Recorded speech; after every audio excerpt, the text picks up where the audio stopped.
합니다. 본문이 길어서 다 읽지는 않습니다. 자, 오늘 말씀은요, 에스더서 1장 10절부터 22절에 있는 말씀입니다. 제7일에 왕이 주흥이 나서 어전넷이 무후만과 비스다와 하르보나와 빅다와 아박다와 세달과 가르가스 7사람을 명령하여 왕은 와스디를 청하여 왕외관을 정제하고 왕 앞으로 나오게 하여 그의 아리따움을 뭇 백성과 지방관들에게 보이게 하라 하니 이는 왕후의 용무가 보기에 좋음이라. 그러나 왕후 와스디는 내시가 전하는 왕명을 따르기 싫어하니 왕이 진노하여 마음속이 불붙듯 하더라. 22절 함께 각 지방 각 백성의 문자와 언어로 모든 지방의 조소를 내려 이르기를 남편이 자기의 집을 주관하게 하고 자기 민족의 언어로 말하게 하라 하였더라. 아멘. 자라온 환경이 중요하다. 이런 말 들어보셨을 것이고 여러분도 해보셨을 것입니다. 한 사람을 제대로 이해하기 위해서는 그 사람이 자라온 환경을 알아야 하지요. 처음에 뜨겁게 사랑해서 살다가 보면은 배우자와 쿵쿵 부딪히지요. 부딪히는 이유가 뭡니까? 깊이 들여다보면은 상대방이 살아온 그 환경을 내가 제대로 알지 못하고 결혼했기 때문에 부딪히는 경우가 허다합니다. 책 속에 등장하는 인물들도 역시 마찬가지입니다. 그래서 저는 새로운 성서를 여러분과 함께 나눌 때면 그 시작점에서 그 책의 시대적, 역사적 배경에 대해서 여러분들에게 늘 설명을 해드립니다. 지난 주일에는 에스더서가 기록된 그 배경에 관해서 역사적 상황에 대해서 설명을 해드렸는데요. 여러 이름들이 있어서 아마 전혀 기억을 못하실 것입니다. 페르시아 제국을 건설한 고레스의 아들 캄비세스 2세, 그리고 고레스의 사위 다리우스 1세, 그리고 다리우스의 뒤를 이은 아하수에로 왕, 모두 더 넓은 땅을 차지하려는 욕망에 사로잡힌 자들이었고 그 욕망 때문에 망한 인생들입니다. 에스더서에 등장하는 아하수에로는요, 세계 역사 속에는 등장하지 않는 이름이고 대신에 어떤 이름이 등장하느냐, 크세르크세스라고 하는 이름으로 등장한다는 말씀을 드렸습니다. 그러면 왜 유독 성경만이 크세르크세스라고 부르지 않고 아하수에로라고 부르느냐?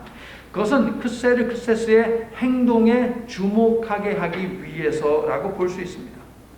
그의 행동을 보니까 크세르크세스라는 사람의 행동을 보니까 그 사람은 한마디로 뭡니까? 아하수에로입니다. 아하수에로 무슨 뜻입니까? 골칫거리 왕. 그는 골칫거리 왕이었습니다. 그의 짝인 와스디 역시 세계사 역사 속에는 이름이 등장하지 않습니다. 페르시아 왕에게는 한 명의 왕후가 있지 않았습니다. 많은 후궁들도 있었습니다. 많은 첩들도 두었습니다. 그들의 이름이 그렇다면 역사 속에 다 등장하느냐? 그렇지 않다는 것이죠. 왕후의 이름조차도 등장하지 않는 경우가 고대 역사 속에 많습니다, 여러분. 그러면 왜 유독 성경이 크세르크세스를 아하수에로라고 골칫거리 왕이라고 불렀고 그의 와이프를 와스디라고 불렀느냐라고 하는 것도 우리가 궁금해지지요. 이유는 무엇이냐? 아하수에로의 와이프의 그 미모에 대해서 강조하기 위해서 와스디라고 불렀습니다. 아하수에로 왕이 자신의 아내를 폐위시킨 역사적 사건에 성경은 주목하면서 왕비가 가지고 있었던 아름다운 외모, 여기에 집중한다고요. 고대 페르시아로 와스디는 아름다운 여인이라는 뜻이거든요. 그러니까 1장은 뭡니까? 골칫거리 왕과 아름다운 여인 둘 사이의 갈등, 이게 바로 에스더서 1장의 말씀이 되겠습니다. 둘 사이에 어떤 일이 있었습니까? 본문의 내용을 한 절씩 우리가 짚어보도록 할 텐데요. 설교를 들으면서 저 설교 제목을 되뇌이며 여러분 스스로에게도 물어보시기를 바랍니다. 제목을 함께 읽어요. 누구의 말을 들을 것인가? 자, 1장 1절을 보니까 인도로부터 구스까지, 이 말은 뭐라고 말씀드렸습니까? 저 남동쪽 끝에서 남서쪽 끝까지라는 말씀을 드렸습니다. 그 넓은 땅을 정복했다는 것이죠. 인간의 욕망은 여기에서 만족하지 않고 북쪽에 있는 그리스 땅을 기어이 차지하라라고 속삭입니다. 게다가 아하수에로의 아버지가 그리스를 공격 2번이나 했지만 전쟁에서 참패하지 않았습니까? 복수심까지 여기 싹 올라오면서 그리스는 반드시 차지해야 하는 땅이야, 정복해야 하는 땅이야 라고 욕망이 속삭입니다. 아하수에로는요 3년 동안 철저히 전쟁을 준비하는데요, 대대적인 지지와 대규모 참여를 이끌어내기 위해서 페르시아 127개 지방에 있는 그 지역의 대표들을 다 수산성으로 불러들였습니다. 그리고 180일, 무려 반년 동안의 잔치를 하게 되는데, 이 잔치는 뭐라고요? 욕망을 위한 잔치였다. 지난 주일날 배웠습니다. 5절, 수고한 수산성 백성들의 노고를 치하하며 일주일 동안 잔치를 벌이는데, 이 잔치도 역시 욕망을 드러내고자 하는 잔치였다라고 우리가 배우지 않았습니까? 187일간의 잔치였고 왕이 직접 나선 잔치였으니까 왕과 왕의 신하들은 매일같이 술자리를 가졌겠지요. 매일같이 술을 마셔야 되니 여러분 어떻게 되겠습니까? 정신이 맑은 상태로 있겠습니까? 아니죠. 매일매일 해롱해롱되면서 맨정신으로 있지를 못합니다. 10절을 보세요. 뭐라고 시작합니까? 제7일에 라고 되어 있습니다. 잔치의 마지막 날입니다. 잔치 막바지이니 그 전날에 유난히 많이 마셨겠지요. 밤새 마셨을지도 모릅니다. 술 파티는 잔치의 마지막 날로 드디어 이어졌을 텐데, 7절을 보니까 제7일에 그 다음 뭐래요?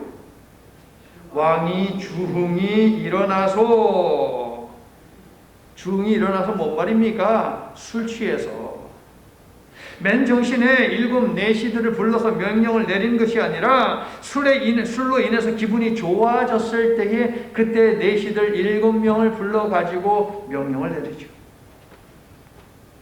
자, 술에 취해서 명령을 내립니다. 그러므로 이후에 벌어지는 모든 일들은 맨정신, 정신이 맑은 상태에서 지금 일이 벌어지는 것이 아니라 해롱해롱 하는 가운데에서 판단을 제대로 내릴 수 없는 그 상황에서 모든 일이 진행되고 있다라고 하는 것을 우리가 알 수 있죠, 여러분.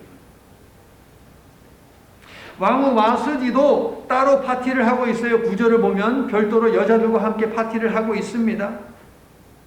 그러므로 그녀가 왕의 명령을 어긴 건 역시 술김에 그랬을 가능성이 충분히 있습니다. 그러니까 아하수에로 골칫거리 왕과 와스디 아름다운 여인이 이루고 있는 이 가정은 어떻게 해서 파탄이 났습니까? 서로 술을 조절하지 못하고 부어라 마셔라 하는 가운데 가정이 파탄났다 라고 하는 것을 알 수 있죠.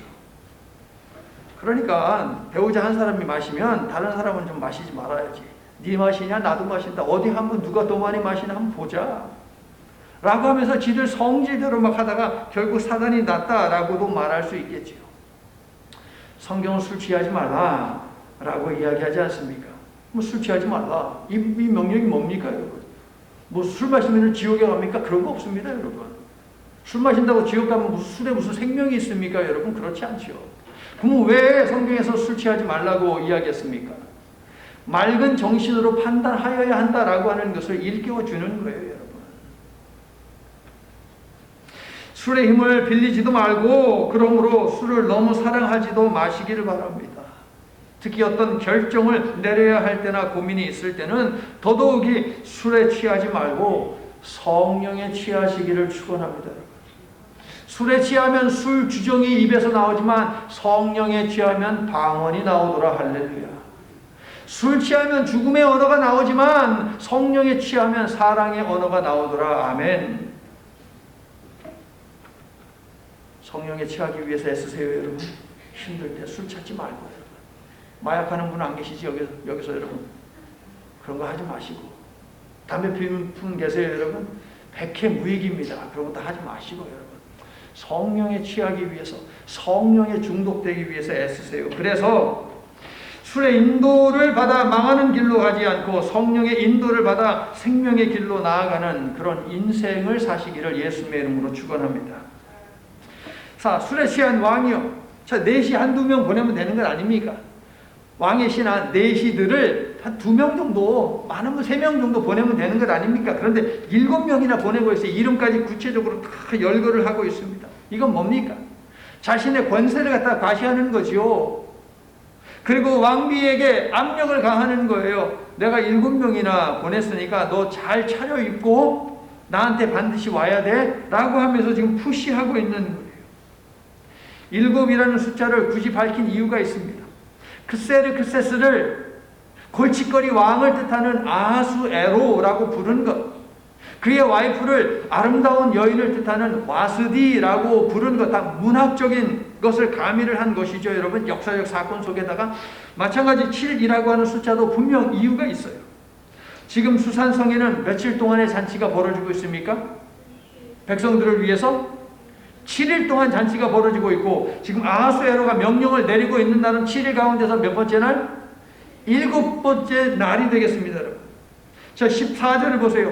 법률, 자문, 위원들의 이름이 쫙 나오죠. 몇 명이에요? 안 세봐도 여기서는 7이라고 얘기하셔야지. 그러니까 제가 얘기하죠. 7명이 등장을 하죠. 자, 숫자 7은 성경에서 무슨 의미입니까? 완전수 아닙니까? 페르시아 왕은 모든 것을 완벽하게 갖추었다라고 하는 그런 느낌을 이 7이라는 숫자를 통해서 애써서는 주고 있다는 것이죠. 아하수에로 왕이 7명의 내시들을 왕후 와스디에게 보낸 이유가 11절에 나오죠. 11절에 보니까 뭐 때문에 왕후를 오라 그랬어요? 그녀의 아름다움을 자랑하고 싶어서. 127개 지방을 다스리는 대표들을 수산성에 초대해서 자신이 가진 부와 권력의 찬란함을 충분히 자랑했습니다. 자기가 가지고 있는 것 다 보여주고 충분히 자랑했어요. 그런데 아직 하나를 자랑을 하지를 못했어요. 그게 뭐예요? 자기 와이프의 아름다움이라고 합니다. 이제 187일간의 성대하게 열린 잔치를 끝내게 되는데, 그 절정에서 자기가 정말 자랑하고 싶었던 것을 내놓기를 원했다는 것이죠. 그러면서 왕후를 데리고 오라고 한 것입니다. 아니, 아내의 아름다움을 자랑하겠다라고 하는 게 이게 뭐 잘못된 건 아니잖아요. 내 와이프 아름답다 그러면서 자랑한다. 이게 뭐가 잘못됐습니까? 하지만 아하수에로는 왕후를 하나의 인격체로 보지 않고 있어요. 소유물이자 전시품으로 취급을 하고 있다는 것이 문제죠. 그래서 그녀의 의사는 어떠한지, 어떤 생각을 가지고 있는 의견이 무엇인지, 그녀의 품격, 이것은 전혀 고려하지 않고 있습니다. 오직 자신이 세상에서 최고로 아름다운 여인을 소유했다라고 하는 것을 뭇 사람들에게 자랑하고 싶어서 와스디를 오라고 한 것이에요. 비록 아하수에로가 화려한 왕관을 쓰고 최고급 옷을 입고 산의 진미를 매일 즐기며 살고 있지만, 그는 역사로부터 아무것도 배우지 못했고 인생살이로부터도 아무것도 배우지를 못한 어리석기 그지없는 골칫거리 인간에 지나지 않습니다. 역대 왕들 모두 권력을 쫓다가, 욕망을 쫓다가 다 망했습니다. 더 넓은 땅에 대한 욕망을 품었지만 그것 때문에 죽어요, 여러분. 아무리 최고의 미를 가진 자라 하더라도 세월을 막을 수 있습니까, 여러분? 여러분이 생각할 때 연예인들 가운데 뭐 영화배우 뭐 이런 사람들 있지 않습니까? 뭐 미스 코리아 이런 사람 있지 않습니까? 누가 제일 예쁩니까, 여러분 생각할 때? 옛날에 한국에서 텔레비전 통해서 봤을 때 여러분, 누가 제일 예뻤어요? 지금 그 사람들 어떻습니까? 그 미모 그대로 가지고 있습니까, 여러분? 다 늙지요. 지금 죽은 사람들도 있지요. 추구해야 하는 영원한 것, 가져야 하는 영원한 미래를 위해 여러분이 가진 모든 것을 투자하는 현명한 여생을 사시기를 예수님의 이름으로 축원합니다. 자, 7명의 내시들이 왕의 명령을 왕후 와스디에게 전했습니다. 구절을 보니까 와스디 역시 잔치를 베풀고 있어요. 그렇죠? 왕과 떨어져서 자신만의 공간, 자신만의 세상 속에서 지금 따로 살고 있어요. 그 세상 속에서 도취해 있습니다. 와스디는 왕의 명령을 듣고도 불복종하지요. 혼자 있는 것이 아니라 수많은 고위 관료들의 와이프들이 거기에 분명히 있었을 것입니다. 왜냐하면 페르시아의 그 술 먹는 방법, 지난주에 말씀드렸잖아요. 페르시아의 문화 가운데 하나, 법적인 거 하나가 뭐냐면은 잔치에 부부가 함께 참석한다라고 하는 것 아니었습니까? 그러면 127개 지방에서 온 사람들이 남자들만 온 것이 아니라 그들의 배우자도 함께 왔다는 것을 우리는 알 수 있지요. 왕후디가 그 여자들과 함께 분명히 있었을 것입니다. 모여있는 여자들에게 자신의 권위를 드러내고자 했던 것일까요? 자기 남편이 그러하듯이 내가 권력이 얼마나 큰 줄 알아? 라고 하는 것을 뽐내고자 했을까요? 물론 이유는 성경에 나오지 않아요. 왜 와스디가 가지 않았는지. 이유 없이 불복종했기 때문에 그 이유를 적지 않고 있던가? 이유를 막론하고 불복종하는 일은 있을 수 없기 때문에 와스디가 왕의 명령에 불복종한 그 이유를 적지 않았던가? 아니면 독자들로 하여금 와스디에게 지나친 관심을 갖지 않게 하려고 에스더서의 저자가 일부러 그 이유를 적지 않았던가? 여러 가지 가능성들은 있겠죠. 누구의 말을 들을 것인가? 와스디는 자신의 말에 귀를 기울였습니다. 유대인들은 왕이 와스디에게 왕후의 관만 쓰고 발가벗은 상태로 오라고 했기 때문에 와스디가 오지 않은 것이다 라고 그렇게 말을 하지만, 그렇게 이해를 하지만, 그렇게 이해할 만한, 해석할 만한 어떤 근거도 없어요. 차라리 지난 주일 설교 때 말씀드렸듯이 페르시아 법에 따르면 남자들이 술 마시는 그 자리에는 여자들이 가는 것이 아니기 때문에 와스디가 가지 않았을 수 있죠. 페르시아 왕이요, 법을 바꿔가지고서 7일 동안만큼은 억지로 하지 말고 자유롭게 사람들로 하여금 술을 마시게 하라라고 하는 명령을 주었기 때문에 그 법에 순종해서 와스디가 왕의 명령을 따르지 않은 것일 수도 있어요. 이유가 무엇이 되었든지 간에 오늘 본문이 집중하는 것은 그 일로 인해 12절 왕이 진노하여 마음속에 불붙듯 했다는 것입니다. 생각해 보십시오. 그동안 잔치를 통해서 내가 얼마나 잘난 사람인지 알아? 내가 얼마나 큰 힘을 가지고 있는지 알아? 내 명령 한마디면 다 돼. 내 말 한마디면 법도 바뀌어. 내 말이 곧 법이야 라고 그렇게 자랑하고 뽐내고 으쓱하던 그 왕이었는데 와이프가 자기 말을 안 듣는 거예요. 여러분. 거기 모여있는 사람들이 그 모습을 보고 어떻게 생각을 했겠습니까? 여러분. 세상의 모든 일을 정하고 조종할 수 있는 무소 불위의 힘을 가진 왕이 한 여인에게 거절당했으니 이 체면이 말이 아닌 것이 되었지요. 게다가 술 기운이 머리와 심장에 쫙 퍼져 있으니 더더욱 충동적으로 분노하지 않았겠습니까? 오늘 본문은 이러한 아하수에로의 모습을 통해서 세상의 일을 정하고 조종하는 존재는 세상의 권세가가 아니다. 보이지 않는 곳에서 세상의 흐름을 지켜보시고 개입하시는 하나님이 계신다라고 하는 이 사실을 드러내고 있어요. 에스더서의 주제 기억하세요. 에스더서의 주제. 수많은 우연들은 우연이 아니었다네. 그럼 뭐예요? 하나님의 섭리였다네. 중요한 대목입니다. 제가 앞에 부분 하면 여러분이 뒤에 부분 하세요. 수많은 우연들은 우연이 아니었다네. 하나님의 섭리였다네. 방법을 모르셨다고 생각하고 한 번 더. 수많은 우연들은 우연이 아니었다네. 이게 에스더서예요. 에스더서는 이 이야기를 우리들에게 들려주고자 한 것이에요.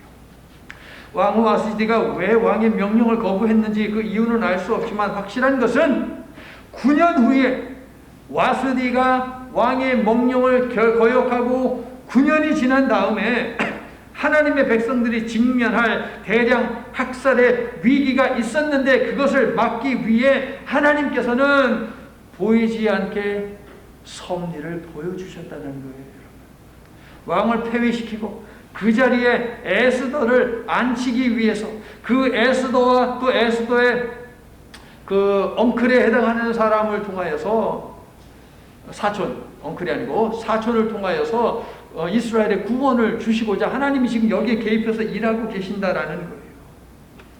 술김에 벌어지는 본문 속 이야기에서 이것을 우리는 볼 수 있어야 합니다. 하나님이 일하고 계신다라고 하는 거예요. 여러분의 삶 속에서도 잊지 마세요. 힘들고 어려울 때마다 하나님이 일하고 계신다라고 하는 이 사실을 계속 여러분 기억하세요. 에스더를 우리가 말씀을 통해서 쭉 나누면서 이거 여러분 잃어버리면 안 돼요. 이거 놓치면 안 돼요. 이것을 여러분의 심령에 꼭 새기세요. 그렇게 힘들고 어려울 때마다 속새기는 인간이 있을 때마다 하나님은 이 가운데에서도 일하고 계신다. 저 인간을 통해서도 하나님은 역사하신다라고 하는 것을 분명히 우리가 기억하자고요. 여러분. 성도 여러분, 여러분이 살아온 삶 속에도 수많은 우연들이 있었을 텐데 하나님께서는 그 수많은 우연들 속에서 여러분의 구원을 위해 일해 오셨습니다. 아멘이세요? 그러므로 누구의 말을 들을 것인가의 문제는 살면서 순간순간 우리가 던져야 하는 질문이에요. 분노한 아하수에로 왕은 페르시아 법에 정통한 법률 전문가 7명을 불러서 자문을 구합니다. 13절에 나오죠. 자, 법률 자문위원들이 해야 하는 건 뭡니까? 왕에게서 자초지종을 들어야죠. 왕이시여 무슨 일이 있습니까? 그러면서 얘기를 듣다가 질문이 있으면 그래요, 잠깐 여기 좀 이해가 안 가는데 좀 설명을 좀 더 해주십시오 라고 하면서 들어야지요. 자, 페르시아 제국뿐만 아니라 모든 고대 제국 역사 속에서 있을 수 없는 일이, 있지 않았던 일이 지금 페르시아 제국에서 벌어졌어요. 왕이 명령했는데 그것을 거역을 해요. 이거는 있을 수 없는 일이거든요. 그러므로 법률에 나오지 않아요. 법전에 이게 왕후가 이랬을 때 어떻게 해야 하느냐, 케이스가 있어야지 뭐 이해할 것 아닙니까? 그러면은 법전을 가지고서 씨름해야죠. 이 경우에는 어떻게 해결을 해야 하느냐라고 머리를 맞대고 고민해야 하지 않습니까? 그런데 14절을 보세요. 이들에게는 애초에 법대로 할 마음이 없습니다. 그렇죠. 14절을 보니까 읽어주세요. 자, 여기까지. 뭘 살폈어요? 기색. 뭐의 기색? 왕의 기색을 살폈다. 법전을 살펴야지. 법률 전문가가 법적인 자문을 구하는데 법전을 뒤적거려야지. 왜 왕의 기색을 살핍니까? 왜 왕의 얼굴을 살펴요? 왜 왕의 마음을 갖다가 살핍니까? 법률 전문가들이 법전을 살피지 않고 왕의 심기가 얼마나 불편한 상태에 있는지 이것을 살핀 이유는 뭡니까? 왕이 듣고 싶지 않은 말을 정말 충성심을 가지고 조언을 했다가 혹은 법대로 왕에게 이야기했다가 죽임당한 사람들이 많거든요. 역사 속에는. 그래서 자기들도 황천길로 갈까봐 왕의 심기를 건드리지 않으려면 어떻게 해야 할까? 이걸 파악하기 위해서 고심하고 있는 거예요. 그게 14절입니다. 그러므로 14절은 이들의 답변이 이미 객관성을 잃어버렸다라고 하는 것을 암시한다 하겠습니다. 자, 이들이 내린 결론이 19절에 있어요. 이들이 내린 결론이 뭐예요? 19절. 왕이 만일 좋게 여기실진데, 이 말이 뭡니까? 왕이 원하시는 대로 하면 됩니다. 이 말이에요, 여러분. 법대로가 아니라 왕의 마음대로가 그들의 결론이었습니다. 이거 기가 막힌 것이죠. 분명히 나라의 근간인 법을 만들어 놓았는데 이 법 왕은 지키지 않아도 됩니다. 왕이 원하시는 것, 그게 바로 법입니다 라고 지금 뭐 하고 있어요? 아부하고 있는 것이죠. 아부하고 있어요. 저 7 법률 전문단의 전문자문위원회, 저 헤드가 누구입니까? 누가 우두머리예요? 무무간이라고 하는 자가 우두머리입니다. 그는 다른 자문위원들을 대표하여 왕에게 의견을 개진했고요. 21절을 보니까 왕과 127개 지방을 통치하는 자들은 그의 의견을 옳게 여겨 그렇게 하기로 결정했습니다. 그러니까 한 나라를 다스리는 모든 수뇌부들이 법대로 하기보다는 왕이 보기에 좋은 대로 하는 것이 옳다고 생각하고 있는 거예요. 이 말은 뭡니까? 자, 각각 통치하는 그 자기들 지방으로 돌아갑니다. 그 지방에서는 자기들이 왕 아닙니까? 최고 아닙니까? 그러면 지들도 이제 생각하겠죠. 내 말이 곧 법이다 라고 생각하지 않겠습니까? 문무관이 제안한 의견을 쉽게 간략하면 이런 것입니다. 왕이시여, 왕후의 불순종은 나라의 근간을 흔들어 놓는 일이니 단호히 대처하여서 왕후를 폐위시켜야 합니다. 그래서 이 땅의 아내들이 지아비들에게 불순종하는 일이 없도록 해야 합니다 라는 것이 문무관의 주장이었습니다. 문무관의 주장을 잘 뜯어보면 이 사람 정말 똑똑하다 라고 하는 것을 알 수 있어요. 왕의 기색을 살피니 엄청 화가 나 있습니다. 이유는 왕후가 멸시했기 때문에. 그래서 18절을 보시면 멸시와 분노라고 하는 단어가 있죠. 왕이 가지고 있는 그대로의 심정이에요. 멸시당했고 그래서 화가 난다는 거죠. 이 두 단어를 활용하여 왕의 마음에 자신을 대입시킵니다. 그리고 모인 대신들과 페르시아의 모든 남자들을 거기에 대입을 시키고 있습니다. 왕이시여, 왕이 당하신 멸시는 우리 모든 남자들이 당한 멸시와 같습니다. 왕이 지금 이만큼 분노해 있는데 이만큼 멸시받았다고 생각하는데 이걸 좀 나눠 갖는 거예요. 얘네들도 멸시를 당했구나 라고 하면서 지금 이거를 분산시키고 있는 것이죠. 문무관은 결코 법을 근거로 말하지 않았습니다. 왕이 분노하신 것은 곧 우리가 분노하고 있는 것과 일반입니다 라고 이렇게 말하고 있어요. 왕의 눈치를 살피고 왕이 가진 수치심을 모든 남자들의 수치로 희석시키고 왕이 듣기 원하는 것을 말함으로 왕이 하고자 하는 일에 정당성을 부여하고 있습니다. 그리고 왕의 말이 곧 법입니다 라고 그를 지지하고 있어요. 당신이 최고입니다. 당신이 말만 하면 모든 것이 법입니다. 우리가 따르겠습니다. 이거죠. 또한 문무관은요, 자, 지금 어떤 주장을 하는 거예요? 와스디를 왕후의 자리에서 끌어내십시오. 폐위시키십시오. 라고 지금 말하는 거죠. 그런데 만약에 폐위시키지 않았어. 그러면 이 문무관의 목이 달아나지 않겠습니까? 왕후가 가만히 있겠어요? 가만히 안 있죠. 그러니까 이 문무관이 뭐라 그래요? 폐위시켜가지고서 저기 멀리 귀향을 보내시고 다시 왕후가 되지 못하게 그렇게 법으로 명시하셔야 됩니다. 라고 말을 하고 있어요. 보복 가능성을 원천 봉쇄하고 있습니다. 자, 문무관이 왕후를 부르는 그 호칭의 변화를 여러분 한번 유심히 보세요. 16절, 17절 보니까 뭐라고 부릅니까? 왕후 와스디. 18절 보세요. 뭐라고? 그냥 왕후. 19절은요. 이름 부르고 있어요. 이름. 감히 왕후의 이름을 불러요. 와스디에게서 왕후의 타이틀을 빼앗고 있으며 와스디를 왕후로 대하지 않고 있음을 우리는 볼 수 있어요. 누구의 말을 들을 것인가? 18절을 보니까 아주 시급한 문제라도 되듯이 오늘이라도 라고 문무관은 말하고 있습니다. 지금 당장 하라는 것이죠. 그러면서 왕이 할 일을 낱낱이 일일이 고합니다. 그런데 자세히 살펴보면 말이 왕의 마음대로 하십시오 라는 것이지 지금 이 문무관은 왕에게 지시를 하고 있는 거예요. 왕이 이렇게 하면 되는 거 아닙니까? 라고 지금 지시를 하고 있는 거예요. 어쩌면 문무관은 자기 집안에 있는 문제를 와이프와의 갈등, 와이프가 나를 리스펙트하지 않고 무시하는 이 문제를 해결하기 위해서 왕을 이용을 하고 나라의 법을 갖다가 동원하는 그런 치밀한 머리를 가지고 있는 자였는지도 모르겠습니다. 왕을 비롯한 그곳에 모인 술에 취한 모든 남자 지도자들은 문무관의 주장에 흡족해야 합니다. 그 어느 누구도 문제를 제기하지 않습니다.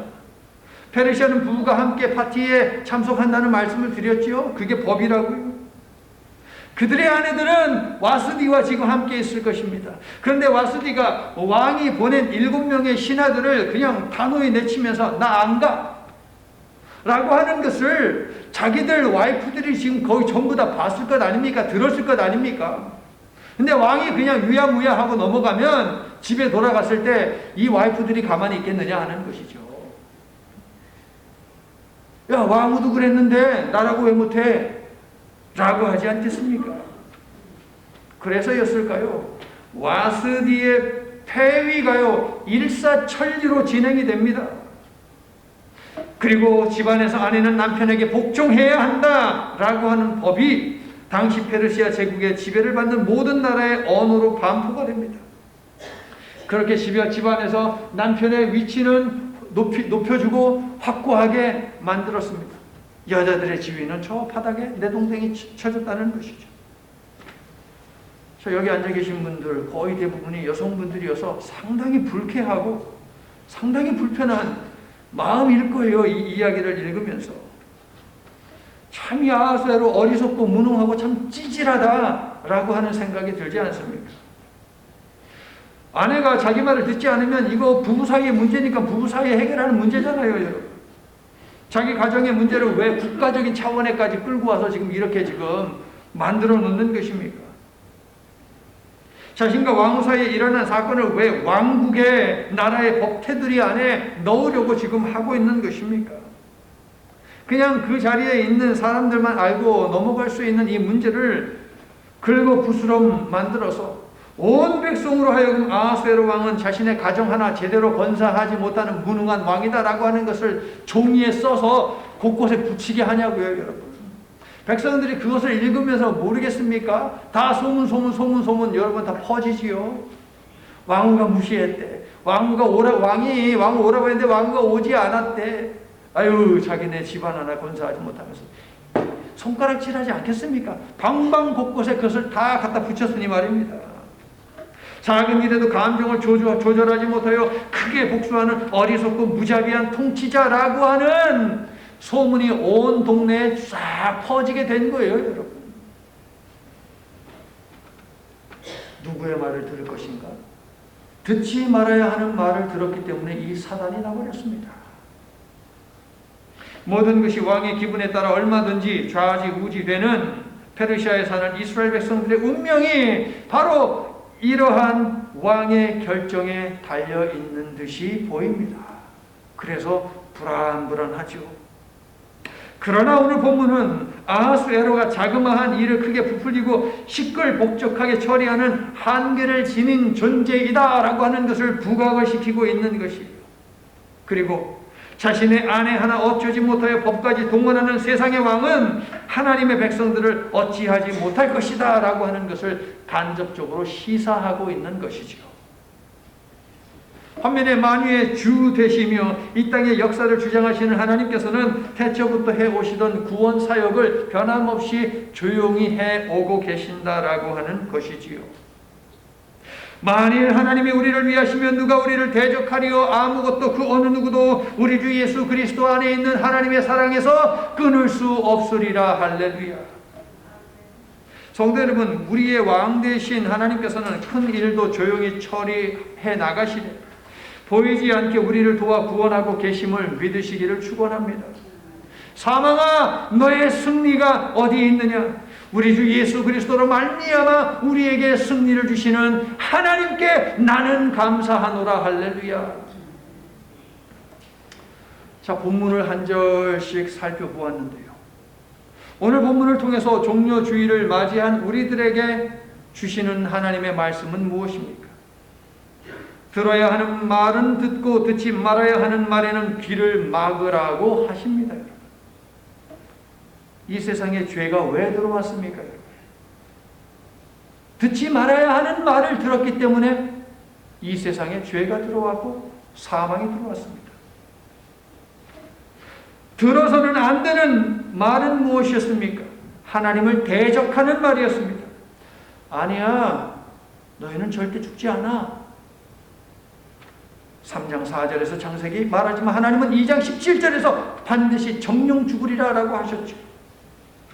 그리고 듣지 말아야 했던 그 말은 하나님과 우리를 갈라치기 한 말이었습니다.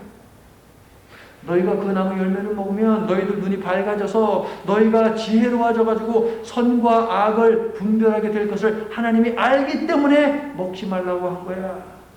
갈라치기.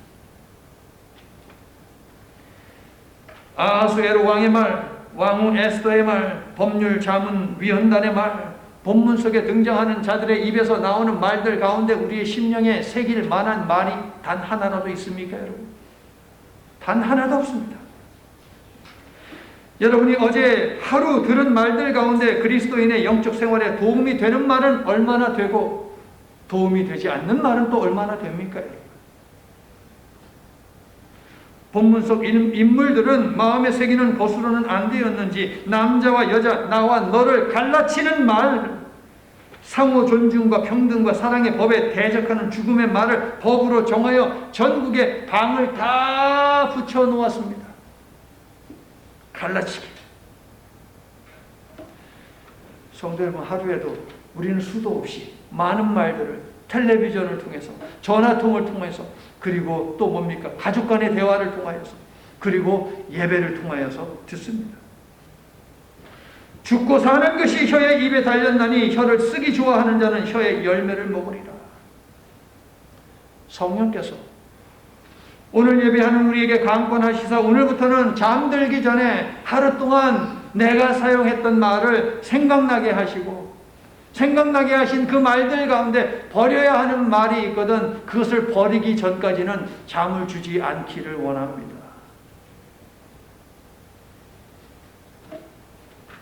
그래서 여러분의 심령과 입술에는 새겨야 하는 말들만이 충만하게 되어지기를 예수님의 이름으로 축원합니다. 이제 말씀을 마칩니다. 호산나 찬송하리로다. 주의 이름으로 오시는 왕이시여 지금 우리를 구원하소서. 예루살렘을 진동시키고 가득 채웠던 이 함성이 5일 후에 어떻게 바뀌는지 아십니까? 없이 하소서, 없이 하소서, 그를 십자가에 못 박게 하소서, 우리에게는 왕이 없나이다. 듣지 말아야 하는 죽음의 언어를 계속 듣다 보니 어느덧 그들의 언어가 죽음의 언어가 되어버렸습니다. 찬송하리로다 왕이시여 라고 했던 그들의 언어가 죽여라! 우리에게는 왕이 없다. 그는 우리의 왕이 아니다. 라고 말하겠다고요. 호산나 구원하소서. 주님을 구원자로 고백하더니 5일이 지나니까 범죄자 취급을 하고 있습니다. 오늘부터 역대하 읽기 시작했지요. 1장 10절은 솔로몬이 지혜와 지식을 소원으로 아뢰었다고 적고 있습니다. 그러나 열왕기상 3장 9절은요, 듣는 마음을 구했다라고 알려줍니다. 서로 다르게 보도하는 것이 아니라 열왕기상 3장 9절은요, 지혜와 지식을 얻는 근본적인 방법에 관한 말씀인 것이죠. 새벽 예배 본문인 잠언서가 이 사실을 잘 알려주는데요. 잠언서의 핵심을 색깔피로 만들어가지고 매일 아침마다 이것을 읽습니다. 제가 여러분에게도 읽어드릴게요. 이게 잠언서의, 짧지만은 이게 잠언서의 핵심이에요, 핵심. 요약하면 이겁니다. 모든 지킬 만한 것 중에 더욱 내 마음을 지키라. 생명의 근원이 이에서 남이니라.